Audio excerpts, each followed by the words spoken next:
All right, guys. Hey, welcome to the FFL Sky's the Limit Base Shop call. My name is Stevie. I am your host today. I am very excited to be able to have Jonathan Avila on with us because if I can say anything about John, he is consistent, man. Like he protects 25, 30 families every single month for like the last 2.5 years. And he's done so like every single month, right? Like one of the things I can tell you, like I learned this from one of our top agents like way back in the past. Like he was never in the submit numbers. He was like never top five. He was never the top producer, whatever it was. He was usually like in the bottom five of, from number 6 to 10. And he would just submit numbers every single week, right? But by the time he was done at the end of the year, he was always the top five agent. And the reason why was because he was consistent every single week.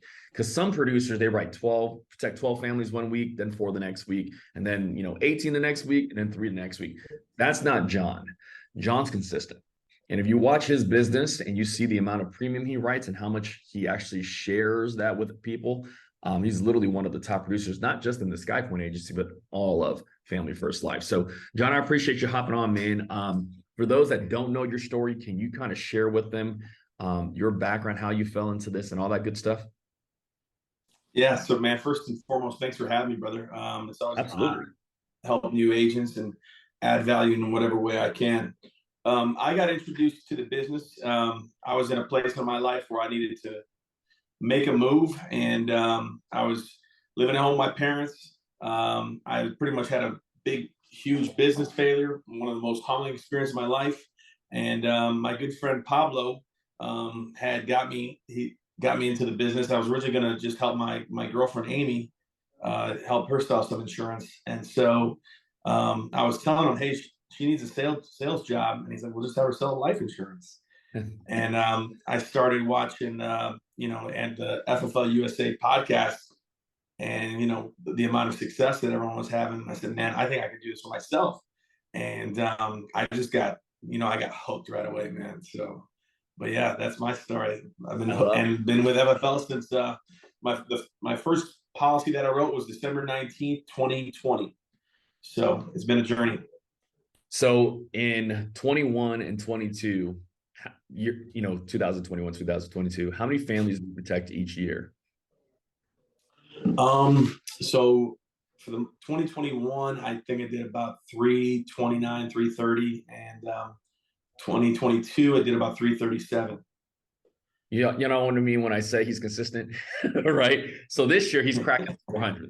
That's the goal. He's Oh, absolutely. That's without absolutely a question. done deal.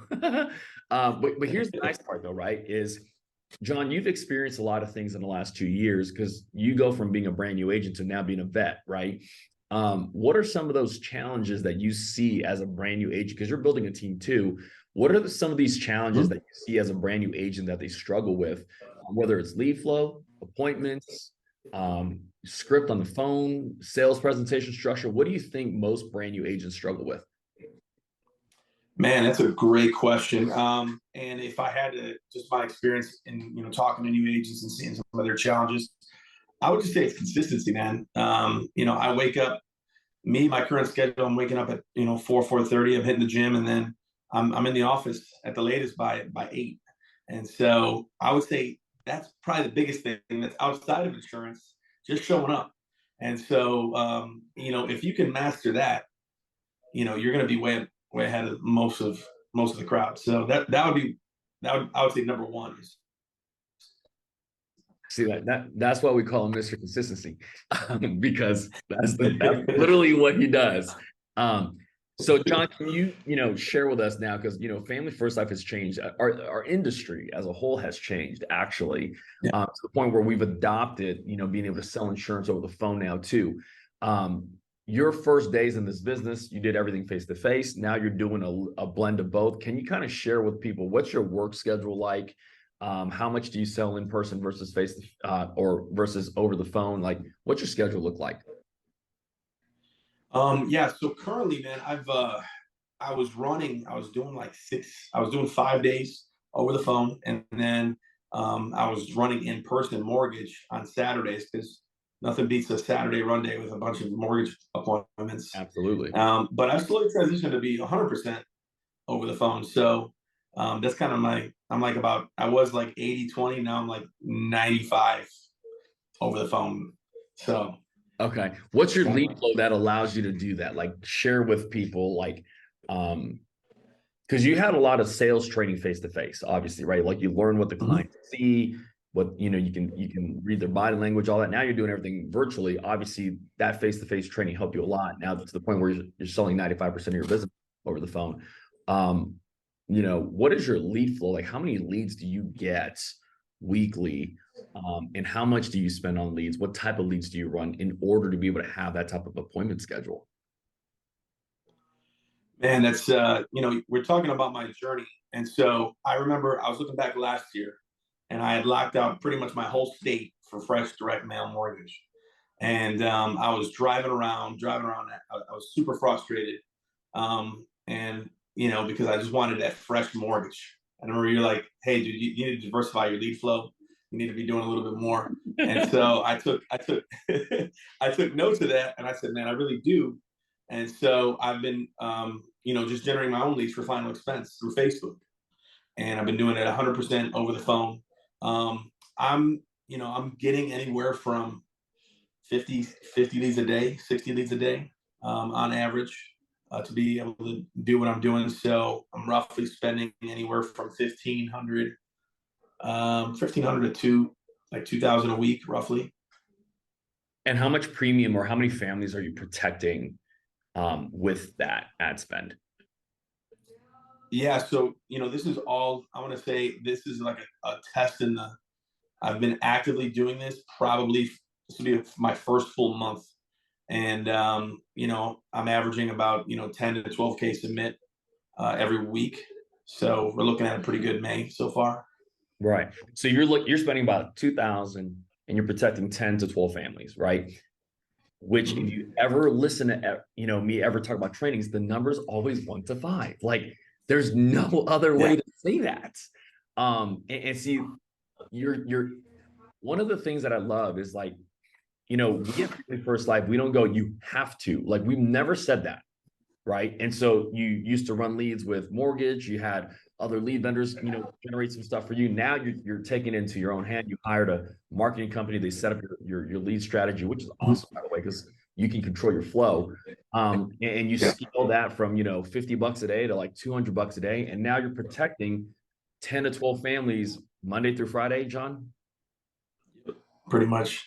And it's like, Yeah. dude, like you can have a life on the weekends, which is a good thing, right? You can spend time with your daughter, which is an amazing thing, and you don't burn out. Like that's the stuff that people don't understand.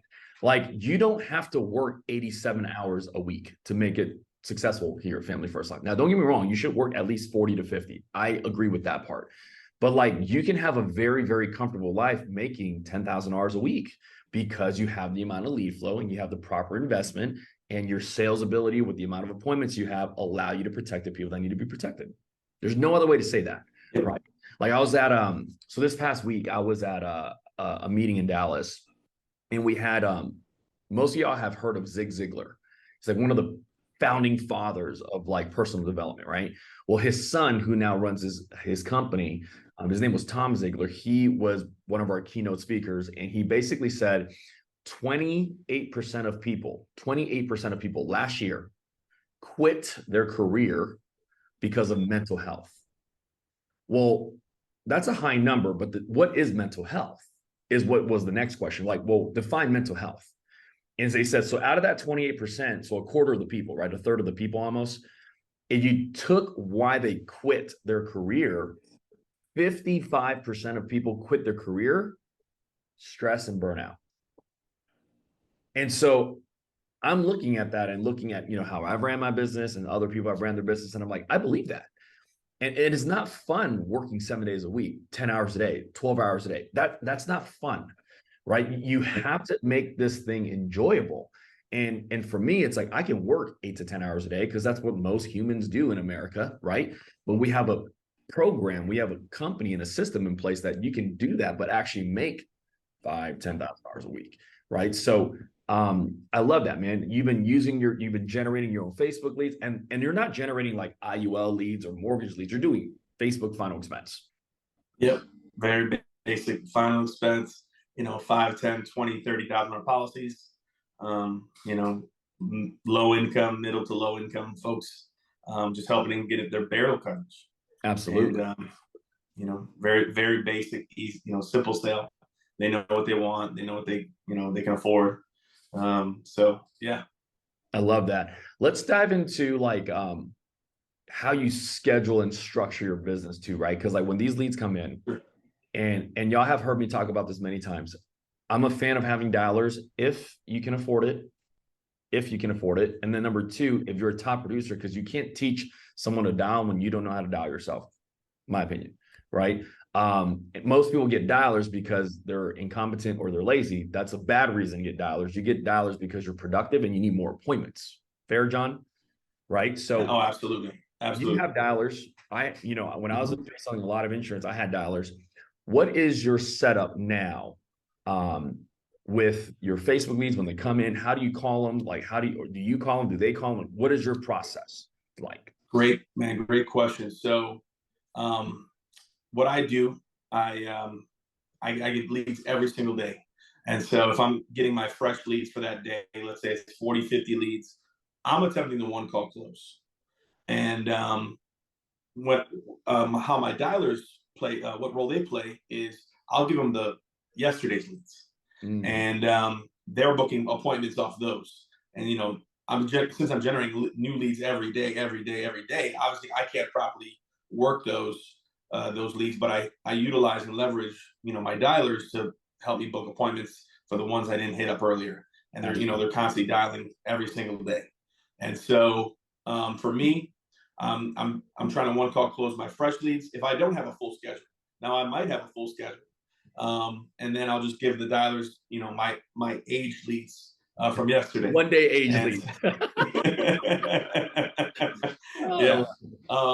And it's crazy because my dialers have booked like month old age leads, and that's been some of my biggest premiums that I've gotten. And so just because someone doesn't answer the phone right away, I think if there's anything I can say to new agents, that does not mean that they're not interested.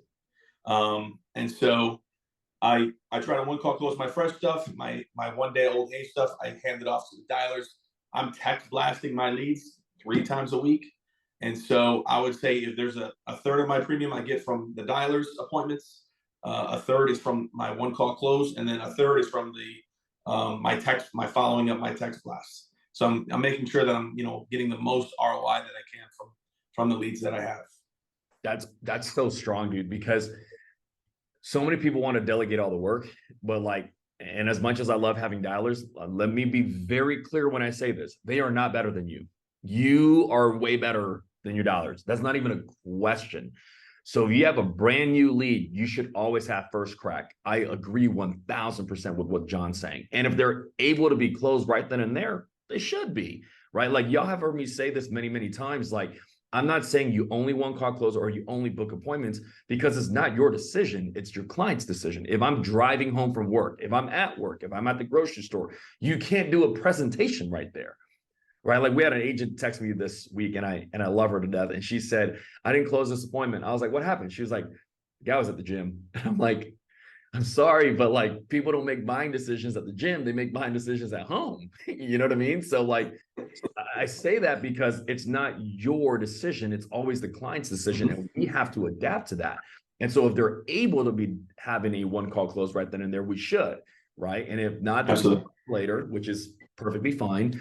But I love that because he gets first crack at the leads. Whatever he doesn't book, he then sends them to his dialer where they set appointments. Now, how many dialers do you have and how many appointments are they setting for you roughly? So currently I have 2 dialers, and I would say they're booking about 20 appointments a week, 20 to 25 appointments a week roughly. Together or each? Currently it's together, but we're working on getting those numbers up. So John one call closes himself. So he has about 5 to 10 appointments there. His dialers supplement another 20 to 25 appointments. And then he texts people through his text. I book appointments from those. Yeah. Right. And you probably book another 5, 10, 15 appointments from there. Yeah. Yep. Dude, it's not magic, literally, right? It's text magic. No pun intended. But I'm saying that it's not magic because you're trying to resolve your leads. Like when we were brand new and you were running face to face, we would always say you got to resolve your leads, and resolving your leads means go door knock them, go do something.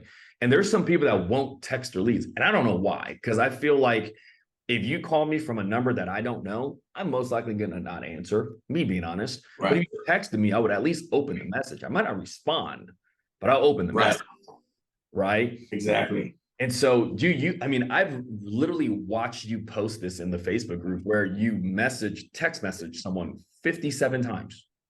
And some people go, that's excessive. Well, they respond stupid stuff. Like I remember that one person that was like, no hablo inglés. Yeah, And like no, midway through, and then like 20 text messages later, they're like, yep, we can definitely do 12 o'clock, yeah, whatever it was. And you yeah, protected that family for like, 2 to 3 families in yeah. terms of premium. And everything adds up, you know. Mhm. You talked about also your dialers are able to, work your old stuff, right? Because you have leads. When you have leads, when you properly stack up your leads, you have leads that are a month, 2, 3 months old that sometimes you can't get to, but it doesn't mean they don't need Right, the coverage. It just means it was a bad time. right, How much right. premium do you think you write on aged stuff, like 1 month plus leads? Oh, I mean, just this month, I would 1 month plus maybe 10 to 15K, 10 to Yeah, 15 families. I'm families. sorry. Yeah. Ain't that crazy? And most people are like, no, I only Yeah. need, no, dude. There's some people that can't get to the old stuff too, which is why Yeah. it's great. So let's role play, man. I'm just curious because I'm pretty sure. Hey, anybody here want to know what John's call sounds like? I do. If y'all want to, if you want to know what John's phone script sounds like, drop a 1 in the comments, please. Because I actually want to know myself. So we're dropping ones all day. Boom, let's go, John. So So we're seeing some let's ones say here. we're flowing, baby. So let's say I'm a Facebook lead, right? You call me. What does this sound like on your side? Hi, Stephen. Yep. Hey, Stephen. My name's Jonathan. I was just getting back to you regarding that form you had filled out on Facebook about the final expense and burial programs. You put down Janelle as the beneficiary. I'm assuming you remember doing that. Yeah. Perfect. And I also want to confirm I got your birthday as 1/1/85. Is that correct? Yep. Perfect. So, Stephen, once again, my name's Jonathan. I'm actually the state licensed underwriter out of Nevada. It's just my job to run the eligibility. So, all I'm going to do, let me rewind. I say is we have 30 different carriers that participate in our programs. So, all I'm going to do is I'm on the medical side of things. So, we're just going to run through a series of health and medical questions. I'm going to see which program is the best fit for you based on your age and health. And then once we find something affordable, I'm going to help you submit the application. Okay. And, Right. and then, you get different objections from there, and then you kind of feel them at that point. I love it because like what you just did, I call it setting the table, right? You go, hey, I'm state regulated insurance underwriter, work with 30 companies. We're going to submit an app based on your health and finance, right? Like for those of you that are brand new that work with me, like we do the same thing. We might say different words, but we're doing the same thing. He introduces who he is. Hey, my name is John. Getting back to you about the form you filled out on Facebook. I'm the licensed underwriter assigned to your case. Now he sets the table and then we move on, right? Like this is why we always say the sales presentation is the same. However you say the same thing doesn't matter, right? So what kind of objections do you normally get right there if you were to get an objection? Oh, I'm just shopping for quotes. Okay, no problem. I'm sure you're assuming that you're just, shopping around to make sure that, then I'll say, hey, you're trying to make sure Janelle's taken care of. Yeah, gotcha. Do you have any coverage in place? Oh yeah, I got 10,000.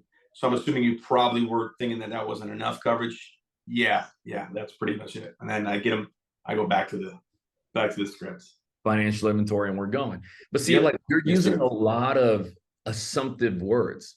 Hey, I'm assuming that if something were to happen to you, you wanted to make sure Janelle was covered, right? Like, who's going to say no to that question?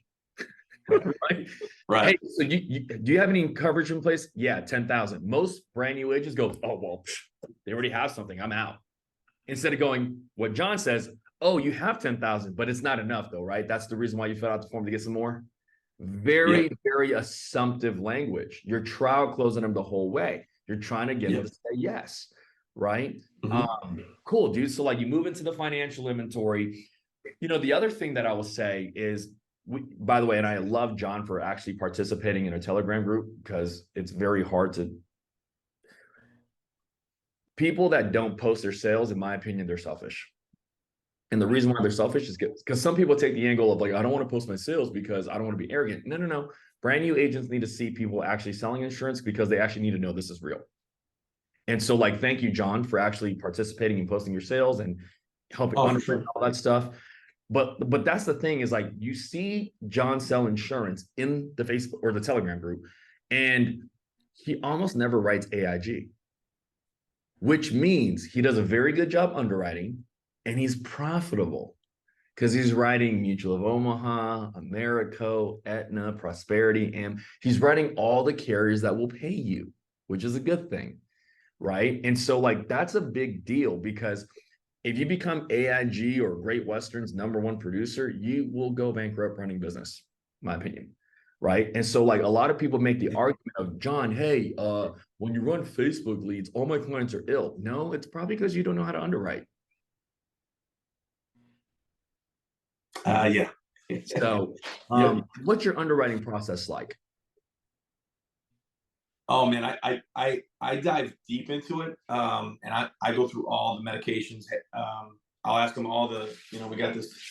Forgive my scribble, but I'm writing notes down. I'm writing, what medications they had, what date they were diagnosed. If they have cancer, was it a year ago? Has it been a year? Were you prescribed anything right afterwards? And I'm just plugging it in to the system and seeing, which carrier is going to be the best fit. Because I realized getting a decline over the phone, it could be trying to pivot. It's a little bit more challenging. So it's having to try to get them approved on that first application, how important it is, especially over the phone, because they can become impatient, become irritable. They question like the whole process when they get a decline.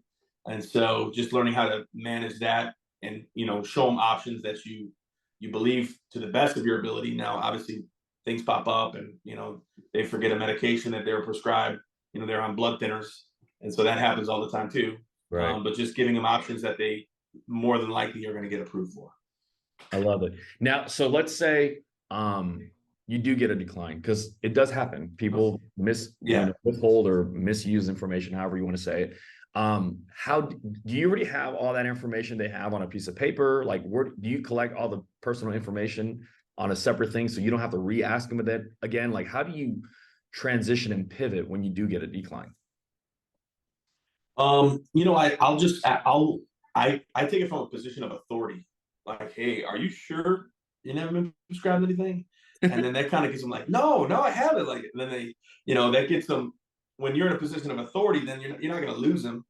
Because you're not the sales guy, you're the underwriter. Right. And so the less salesy you are about it, the better the outcome. So yeah, I'll have like their personal info just so I don't have to re-ask it because it's sensitive information and it's like almost like a negative. And so you don't want to bring up like, oh yeah, what was your social again? And what was your Right. banking again? Because that's like a negative, question that they, in their mind, they already had to overcome giving it to you. So why would you ask them again to kind of open that wound up again, if that makes sense? Absolutely. So how do you just have it on the browser and you just transition it over? Or do you have it written down on another piece of paper? Like, how do you collect that? Me personally, I have it written down on a piece of paper Got it. on the financial inventory, and then I stock it away once we're done with it. But yeah, Right. um, something if I can say something about asking for personal information, and I've gotten very, very, very little pushback on how it on socials when I ask it this way. So how I'll ask, let's say I'll ask you, hey Steven, so how are we able to get you approved with that day one coverage? The insurance company is going to look at a few different pieces of information. They're going to look at your prescription history. Make sure you're not on any, blood thinners or anxiety medication or anything that would be a red flag in the eyes of the insurance company. The number two thing they're going to ask for is your medical history, and they're going to make sure you don't have active cancer or you had a heart attack yesterday. And sometimes they look at your motor vehicle history. And so how they're able to identify you and get you that day one coverage is through your social. And what's your social? Never get a pushback from that. 95, 98% of the time. Right. I know some folks ask for that right off the gate. I'm going to need this, this, and this. Lately, that hasn't been my style, and it's worked out better for me. Love it.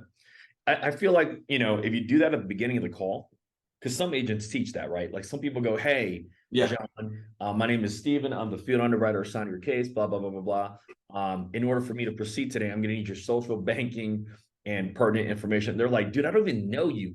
Peace out, click. Yes. Like, yes. You know what I mean? Yeah. Compared to what happens is if you do the presentation and you build trust. Like that's one thing that I was talking to Eric Schmidt and a few other integrity partners about this past weekend. It was like, dude, confidence trumps credibility.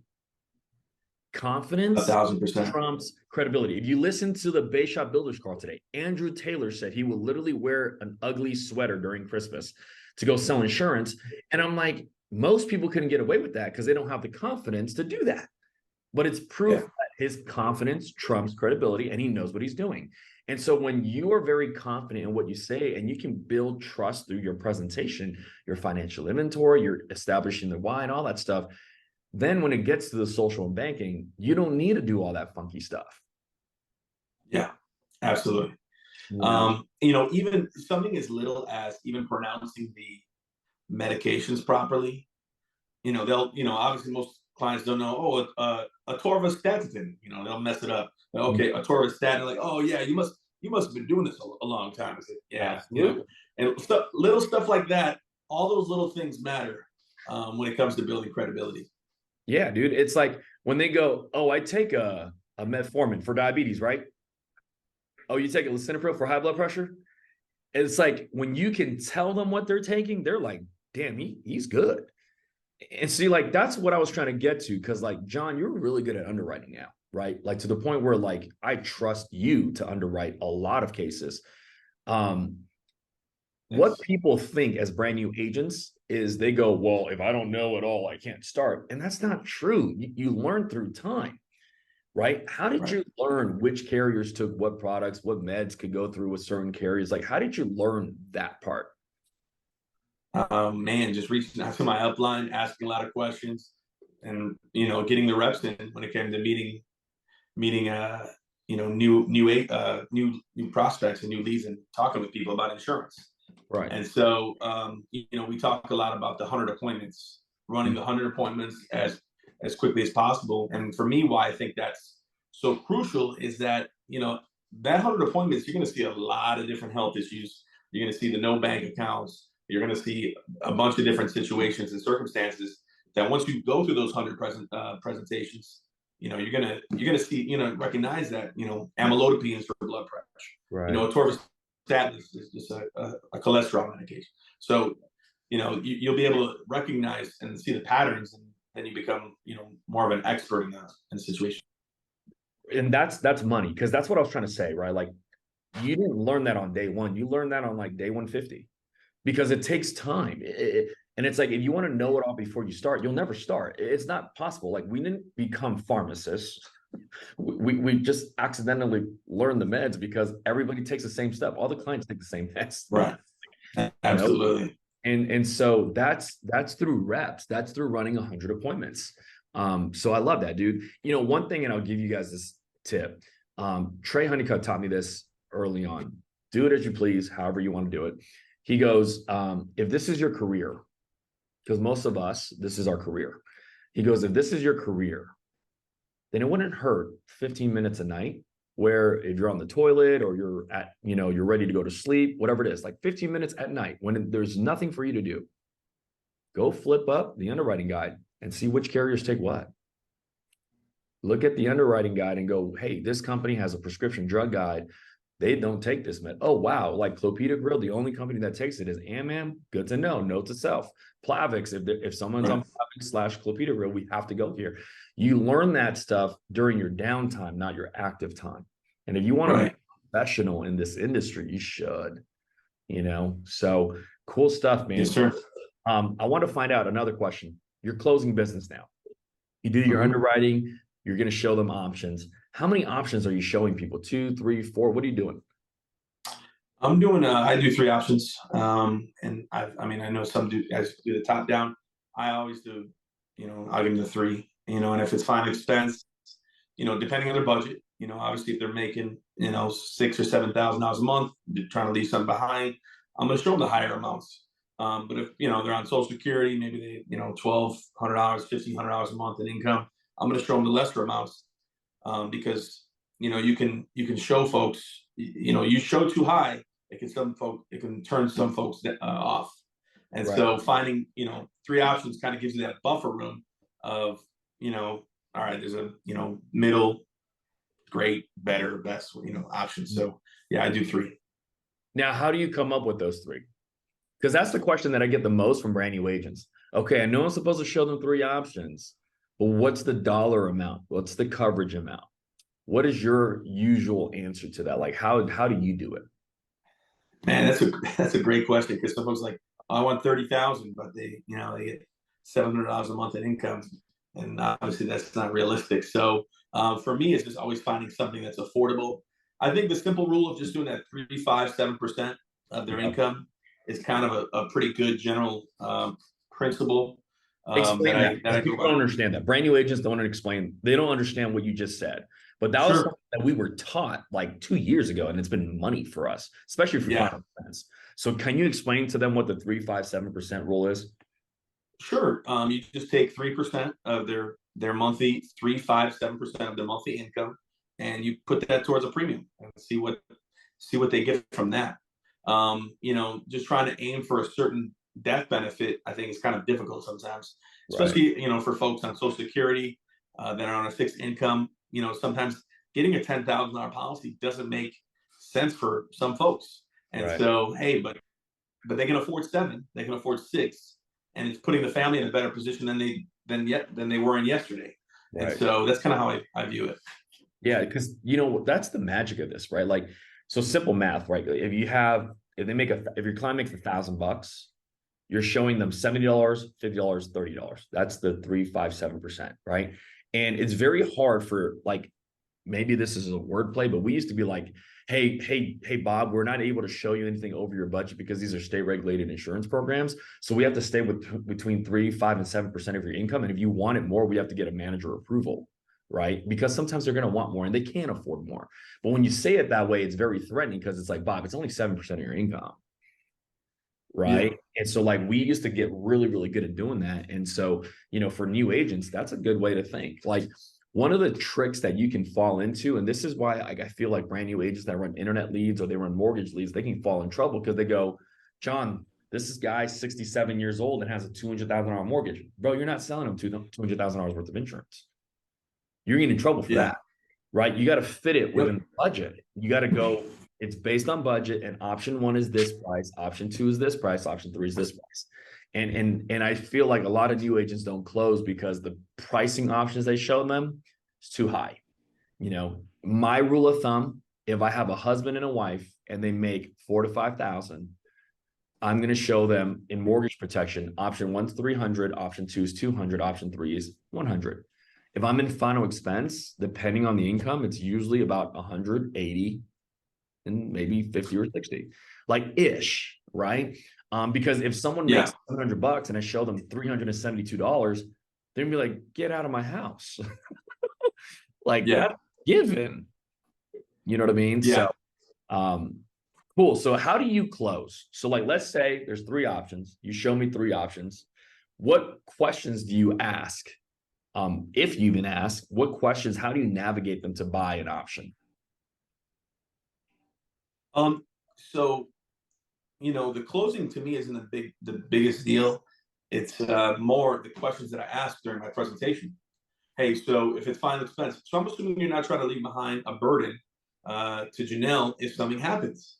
Got it. So is it safe to say that that'll be question one? Safe to say that she would be put in a bad position if something were to happen tomorrow?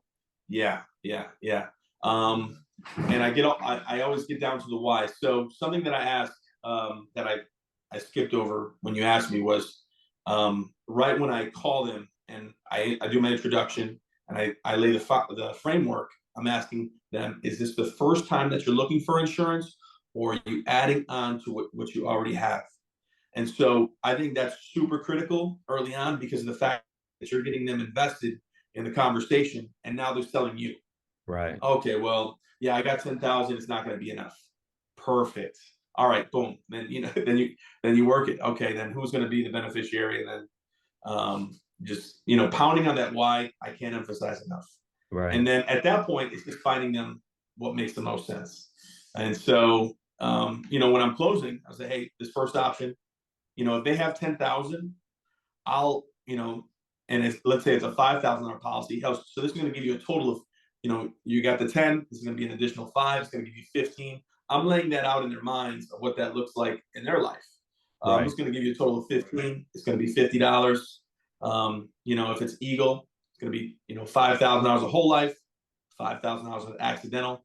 I'm selling the benefits, $5,000 terminal illness, and then my closing. The question I ask is, hey, of those options, which one would make the most sense to you? And then pause, don't say anything, let them make a decision. So let's say they go, option number 2 makes sense. What is your transition into the application? Perfect. Let's see if we can get you qualified. That's all I said.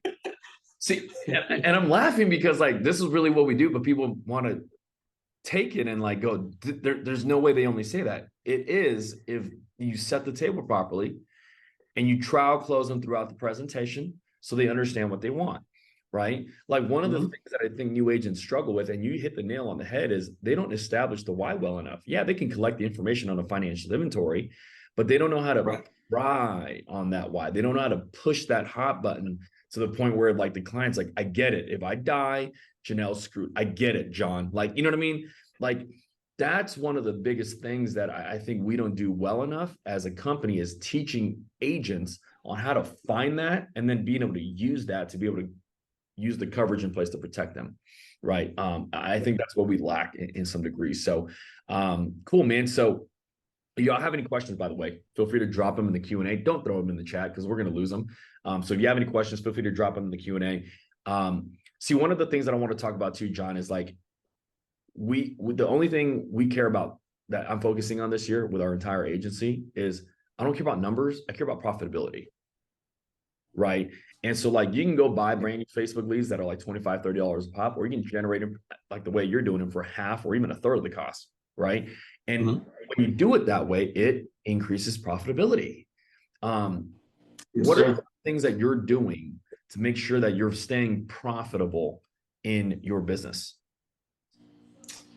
Obviously, the number one cost that we have in this business is leads. And so if I'm able to generate, leads sometimes $5 to $7, $8 versus, outsourcing it to a lead vendor, paying $25 a lead for that exact same lead, I'm going to go ahead and do that. And we're going to figure it out. And so that's first and foremost. And so let's say, I wouldn't necessarily recommend new agents to generate their own leads.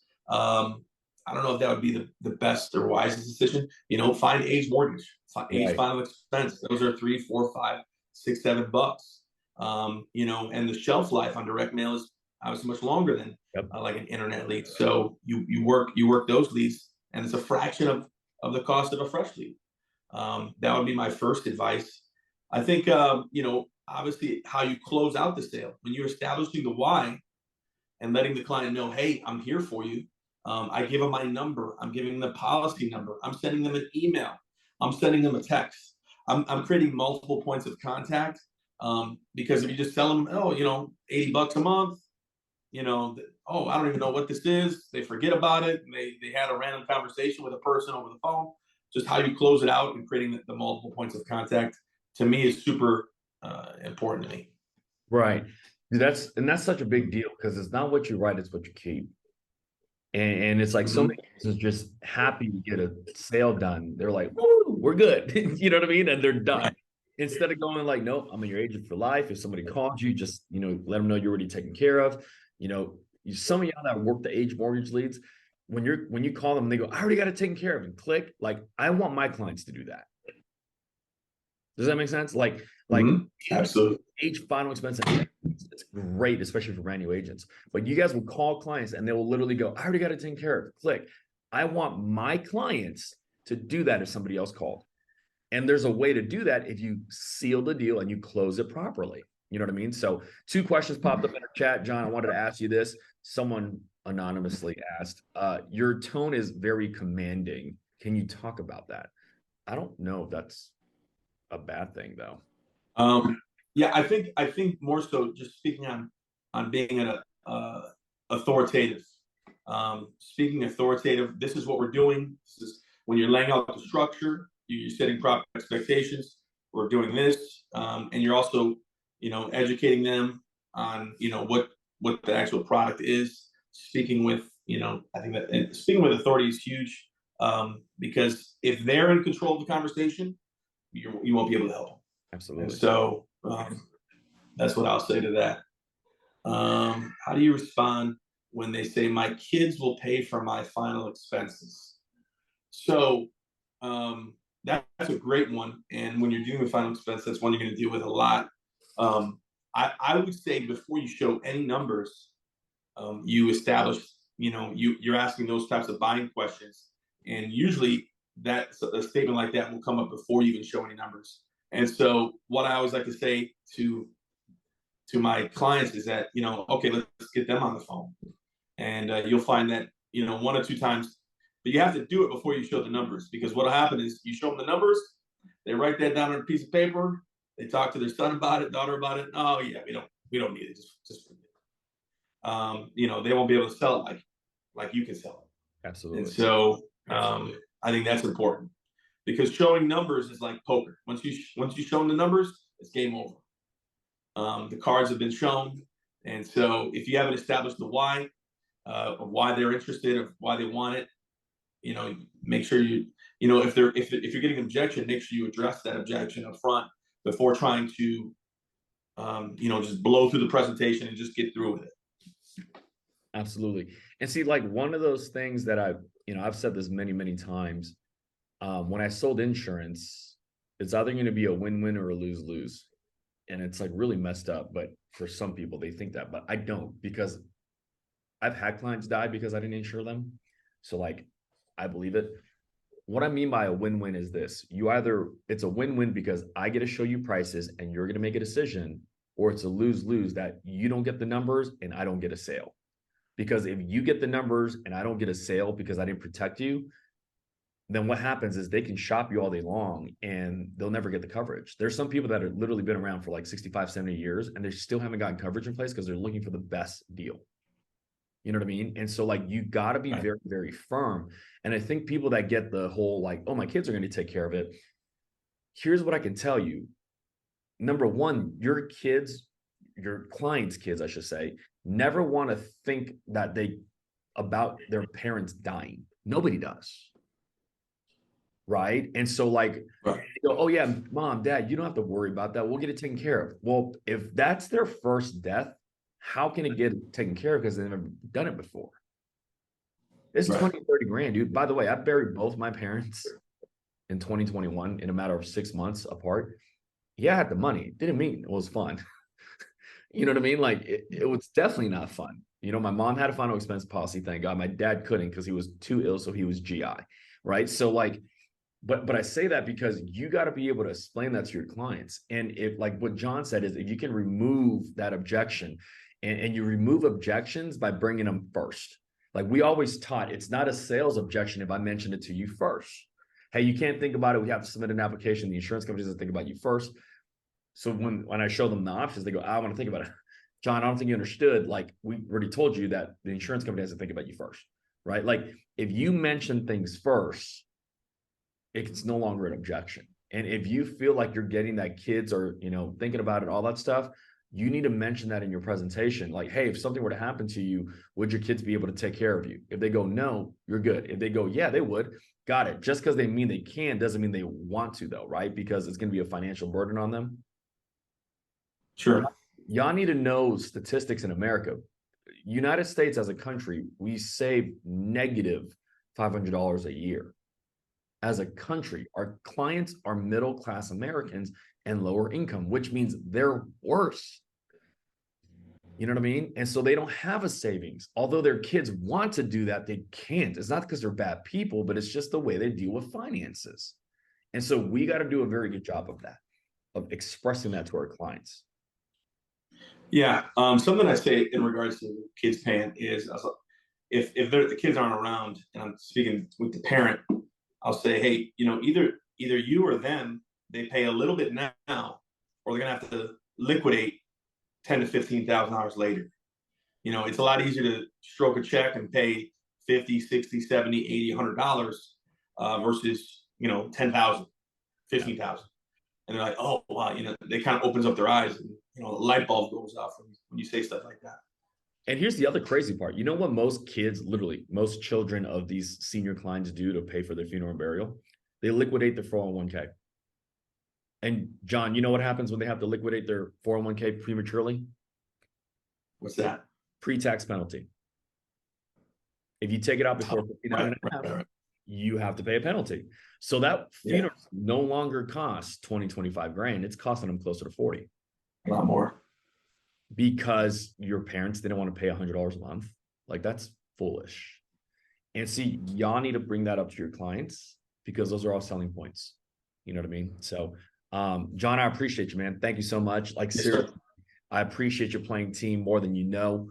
I'm excited to be able to watch you cross the stage and get that red jacket this year, man. Like, and the other part is I'm watching the part of your growth that I'm excited about, because it's not about you anymore. Like, I can't wait to watch you replicate and teach someone how to protect 200, 300, 400 families in a year. So I know you're on the move. If there's anything that we can do on our side to help you, please let us know.